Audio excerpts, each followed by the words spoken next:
take to be a student of management in India today? What is it about management studies that attracts people of year after year across India? Why are students so keen on studying management, and where are so many management students going? Well, that's what we're trying to understand at MDI in Gurgaon today. Let me start by asking you, what is it about management that were you sorted in your head for a long time that this is what I want to do? Well, no, I initially wasn't sorted in my head as to what I wanted to do. It's like people generate their thoughts when they are into the bachelor's of education, like be it engineering or non-engineering fields, and then they realize what they want to do. I mean, as there's a famous saying, right? If you want to change something in the 20th century, be a lawyer. If you want to change something in the 21st, be an MBA. So I guess probably that applied for me. Right.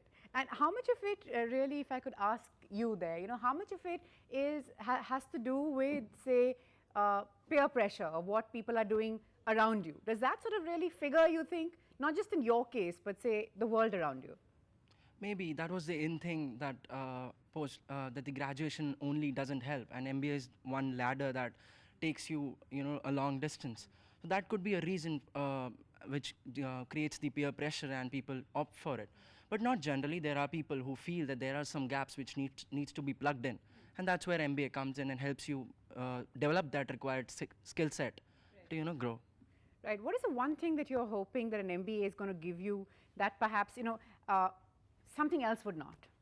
Maybe an edge over what I wanted to do, like it be giving me more of awareness about the outside world, the knowledge and the learnings that I require to gel up with the outside world and to come out with the flying colors. What's the flip side? The Come flip on, be side honest. maybe. Not exactly the flip side, because either two ways can be: you just enter into the corporate world, gain the experience and reach out to the heights, or you learn about what exactly an organization needs from you and then probably enter it. So maybe that MBA is an edge over it. It gives us that part. Right. Is everyone sort of prepared for the blood, sweat and tears that it eventually takes, especially in sort of like in the day and age that we live in? There are no guarantees, we just sort of, the economies, it's unpredictable, everything is unpredictable. I'm sure as students of management, you know that far better than the rest of us. But sort of, do you sort of spend, how much time do you really spend worrying about what next? Especially given the last couple of years, or is that not a problem? Personally, what I've learned in the past 1 year is that it doesn't really help to worry, because you really never know what is going to happen, and there are things that are outside your control. So there are too many variables. You can just take into account the variables that are under your control and work on them. Right. So worrying, in my opinion, doesn't help. In fact, that of course is a life lesson that I think students from outside MBA should also keep in mind, that worrying doesn't help. I just wish it was so simple. You made it sound so easy, but how much talk sort of goes on in your campus or in the hostels, in the canteens or cafes, on placements, on worrying about kya hoga? Well, the main purpose of coming here, as it is said, is placements. But then it all depends from person to person, whether he or she is here for the learning, or whether he or she is here for the money, or whatever it is. So it's all subjective, what you are here for. So that's what I think. But is it possible, say, in your opinion, to strike that balance between the learning and the money? I mean, I'm sure that there's a lot of luck that goes into it, which is why, like she said very articulately, it doesn't help to worry. But frankly, we do not have much time to worry about. We do not have much time to worry about those things. But yeah, but at the end of the day, I think an MBA is as good as you are. So whatever you want to pursue in your life, you can pursue. And I think MBA gives an edge. Definitely gives you an edge over that. Okay, this is something I've been trying to understand, because when I asked that question, I was pretty sure that gives you an edge would come up. And I frankly have just trying to understand, what does it mean? Like, what does it mean? How does it give you, like, how do you define it? Is it tangible, intangible? What is it? Is it what gives you an edge? A better job, a better remuneration? Well, it's like a free, it's not like a free ticket to Bollywood or something like that. But yeah, something on the lines of that, you get to network more with proper alumni. We have many respected alumni all over the world. Right. So that definitely helps. I believe MBA is full of opportunities. So taking a personal note, so while I was working with a company at a, say, 40,000 package, 3 months down the line when I joined, I again got a internship at about 50,000. So there are a lot of opportunities here in MBA, opportunities to do case studies, opportunities to interact with the industry through live projects, and then through summer internships and placements. So yes, that is the edge that we get. There is learning, definitely. There is that alumni network, definitely. There is the fast tracking that we're required to do in the industry that we're made to do in these 2 years. So that is the kind of edge that differentiates an MBA from a non-MBA. Talking about that edge, it's like we get into a league of people who are actually the change masters. We play a huge role driving the population of this country to the right path. That's what I feel is the edge. So, if you're aspiring to, come to an MBA course, I'll tell you, I've had a couple of years work ex in an organization before I joined this. So, the last year I've spent here, I've learned quite a lot.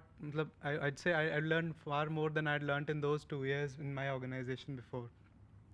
The kind of course structure, not just specific to our college, any MBA college that would provide, in the first year you'd cover classes such as law. You'll cover classes from marketing to finance to operations. So in all the broad spectrum of whatever is happening, you get a big understanding of that. Right. Definitely the point of alumni, the point of the brand value of your institute comes into picture. But when you leave here, the rich experience that you have, it's all an amalgamation of all of these put together. Right.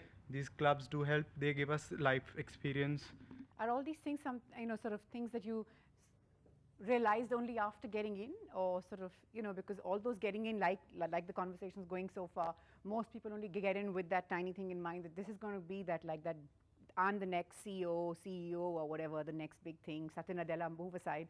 I'm here to stay, whether I'm a tech guy or not. But, you said something that's quite interesting. You said that what I learned studying management is perhaps has given me more than my work experience. And I've always been told, even when I was sort of where you are, figuring out what to do, or maybe just a step before, that nothing counts for work experience, and work experience is king, and you got to go get your hands dirty.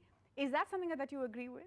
Okay, I might be the right person to answer this because I'm pursuing human resources here. I see. Okay. So when you look at a person holistically, on-the-job learning is just 70% of what your complete learning is. Just so 70%?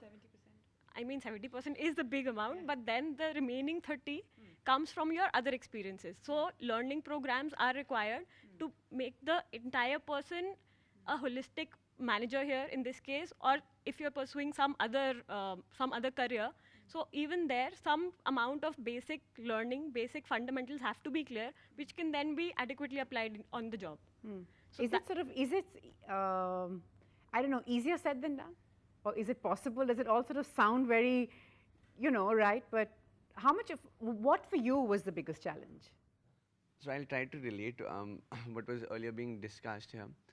So if you're talking about the job, we ourselves are balancing academics, we ourselves are running clubs, we ourselves are talking to industry people, we ourselves are doing case studies for the industry people. So it's actually more of what we're going to do in this industry 2 years down the line. So that is what brings out the better part in us. So that is what is the practical learning or the practical experience. So yes, 2 years down the line, we would be doing that stuff, but we're doing something more than what we're required to do. There's something very different about a B school life. There's something very different about the culture that is present in a B school. We tend to work in the end 16, 17 hours a day, but then in the end we tend to enjoy it. We tend to remember this as one of the best times of our lives. Plus, I think I would also like to add to his point by saying that while in MDI, we tend to interact with industry not just on an yearly or quarterly, not just on an yearly basis, we also tend to interact with them based on live projects. We visit them, they give us some live projects. So we in continuous interaction with them. Right. So we figured it's hard work, of course, like it is with most courses. It's long days, 16, 17-hour days, as someone said. But we are slipping into a quick break now. But does this kind of work hours really mean that it's all work and no play? We're going to figure that out after a quick break.